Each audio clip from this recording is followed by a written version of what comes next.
So let's get into this first topic. Here we go.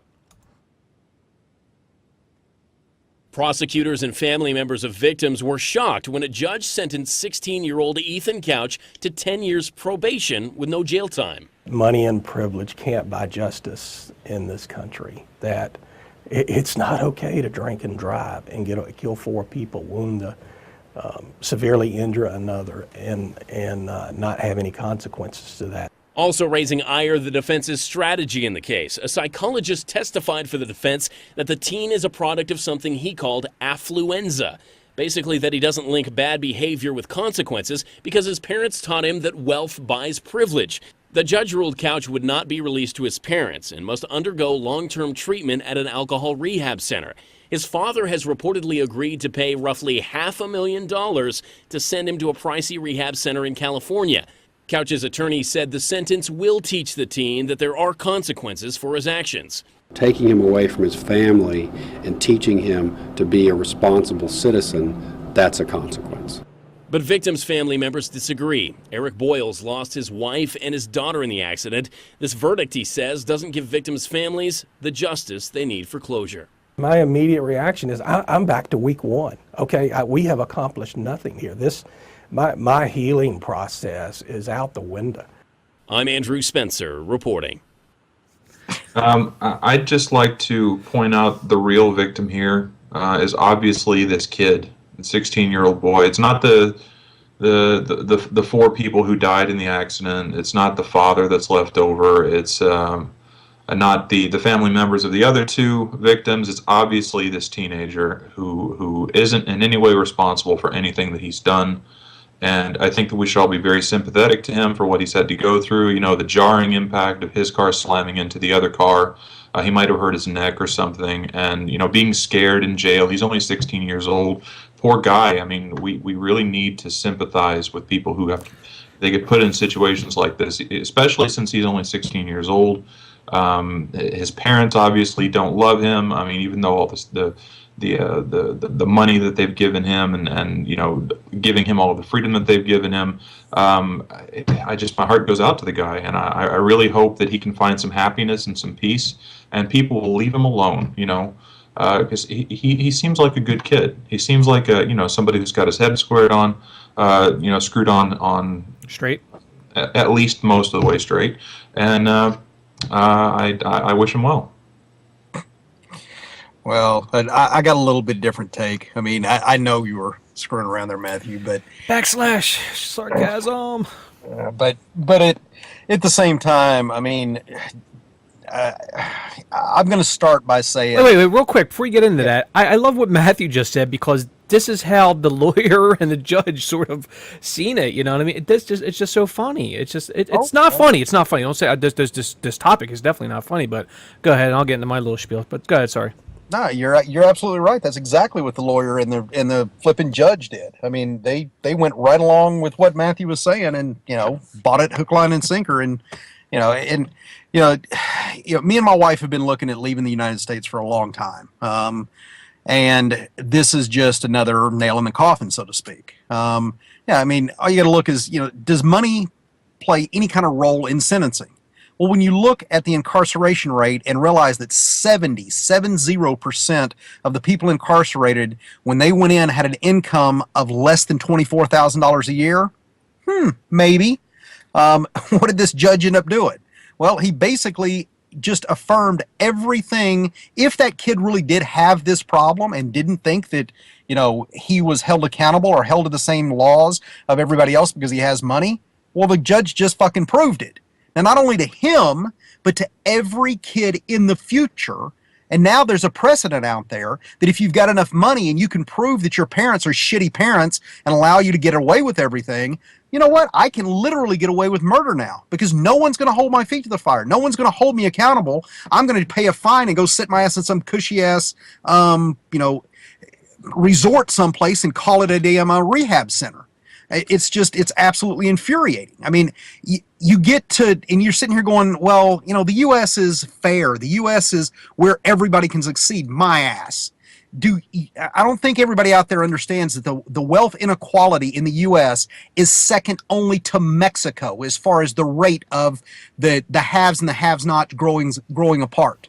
To Mexico, we're second only to them in the entire freaking, out of the 36 quote-unquote civilized countries on the planet. The top 10% own 80% of everything, of all of the wealth. Of the total accumulated wealth in the private sector, 10% of the people hold 80% of it. To be clear, that 10%, that little 10% select, holds more property, more wealth than 256 million people. Why the hell are we staying here? I mean, I got a daughter. The income, as far as a woman inequality, women make 77 cents on the dollar. That over a 40-year period means my daughter, if she went and had the same job as my son, my daughter would make $431,000 less doing the exact same damn job. Education. We're 29th in freaking math, 22nd in science.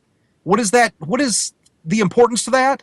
Those trends in 2011, they did a study that scientifically proved that the way those trends go, the country goes.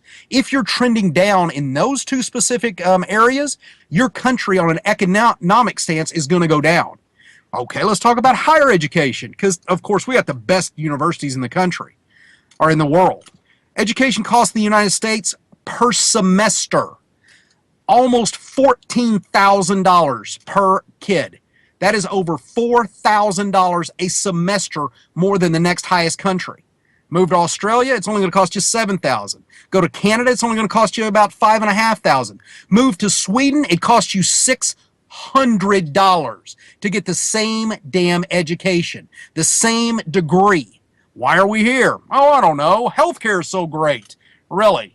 Since 1970, healthcare increased in America by 817% when the wages have only gone up on an average of 16%. 817 to 16. And we're only, out of the 36 countries that this study's done on, we're only outliving 4 of those 36, even though our healthcare is astronomically more expensive.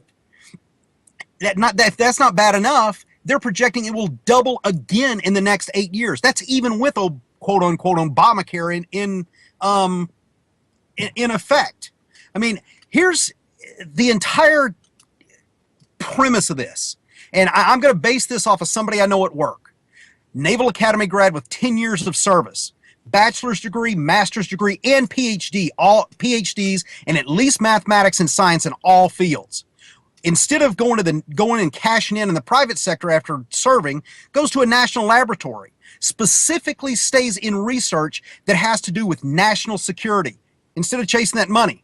Not one of his family members has ever been in trouble with the law. His kids are all in honors classes and advanced placement. Now, you'd think a society would kill for people like that. That's who you want to be your citizens. Maybe you would want, protect them at least from bankruptcy if they happen to have a heart condition or cancer or something like that. No fucking way. Just like over 250 million other Americans, they are one disease away from being less than 5 years away from bankruptcy. That is the number one cause in this country for bankruptcy is health-related issues. What the hell do you tell your kids?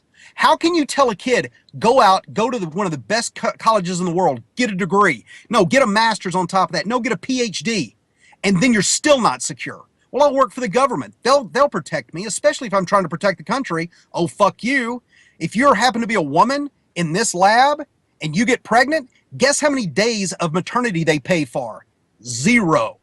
Every day that you're in the hospital, you're having the kid and you're recuperating, that is paid vacation that you have to take out of your accrued vacation. You get no maternity leave. Now, this is the country that I'm supposed to be, protecting. This is the country that I'm supposed to be in some way loyal to. Fuck that. I am calling, guys, and this is serious. I'm not screwing around. Any of you that don't live in the United States, please contact me on either Skype if you got it or PM and let me know the good, the bad, the ugly of your countries. because within the next 5 years, we are leaving. There is no doubt. We are gone. And again, this isn't the thing that broke the camel's back, Yeah. but it definitely gave me a springboard to it. I'll shut up because I know I've been rambling for a while. No, it's okay. And we talked about this last couple of days. And I knew you were going to rant on this, and I was going to give you the floor and let you rant. And of course, I agree. You did a wonderful job there, and it was great statistics you came up with. And of course, if you have those negation the links, of course, I'll put them in the description box below, guys. When this video comes out, either tomorrow or Monday, I'll put all the statistics down there. You guys go review them and look at them yourself, and you make your own decision. You know what negation or Ned just said here. So, what I gotta say, it really pertains to the video. Not too much. I really got to talk about this topic. The next topic, I really got a lot to say. But real quick, what I want to say is, damn those fucking 1%ers. You know what I mean? Seriously, though, you know what I mean? Like, no, my 2 cents is, it's sad. The father in that video, the poor freaking man lost his wife and his daughter, and this kid doesn't go to jail. He's not responsible for his actions. That the family has to put out $500,000 to rehabilitate this kid? Are you kidding me? Just like you said, is this what this country's coming to? You know what I mean? There's no justice. No freaking justice.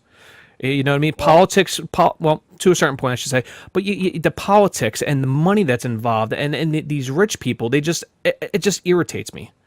Well, again, justice is as much justice as you can afford. Exactly. And man, life is so precious and delicate, man. So precious and delicate, you know? Like I always say in my videos, live life because you only have one, man. And just these people that died for something that should have never happened, man. And this kid gets away for free. And you know what I mean? I would be so irritated and pissed if this happened to me. Seriously, man. And you know what I feel bad for? I looked into this a little bit more.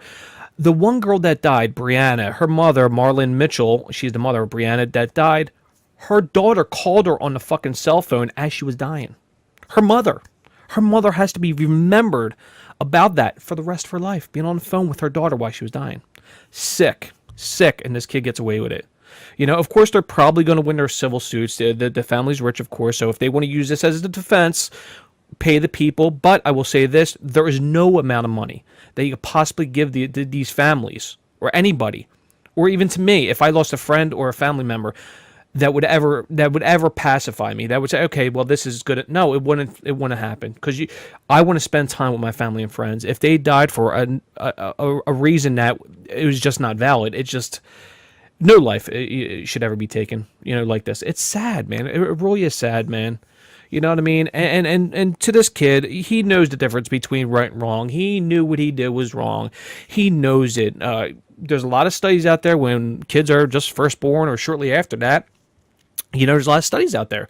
They know the difference between right and wrong. They know it. They give these kids tests, and they know the difference between right and wrong. Even when religion's not even an issue. And I'm saying religion is definitely not an issue in this topic, or on this story, I should say. But even there's studies about religion when it comes to young kids, that it's not needed. You know what I mean? Especially for the morality issue. That's actually, I'm swaying off topic there. I don't mean to say that. But what it boils down to, the kid should be responsible for his actions. He should really go to jail and lock him up, and that's it. You know, that's how I look at it. But that being said, that's all I really got to say. Anything else you guys want to say before we end this topic and get on to our next topic? I'd like to say that I was, you know, if anybody didn't know this and doesn't know this about me, I was being completely sarcastic. I was not serious at all. I know you guys know that, but somebody in the audience might not. I completely agree with what you guys are saying, and I really, there's no excuse for that. It should be at the very least manslaughter, and I think I heard that the parents of at least one of the victims is suing, filing a civil suit for this. So hopefully it's not the end of it.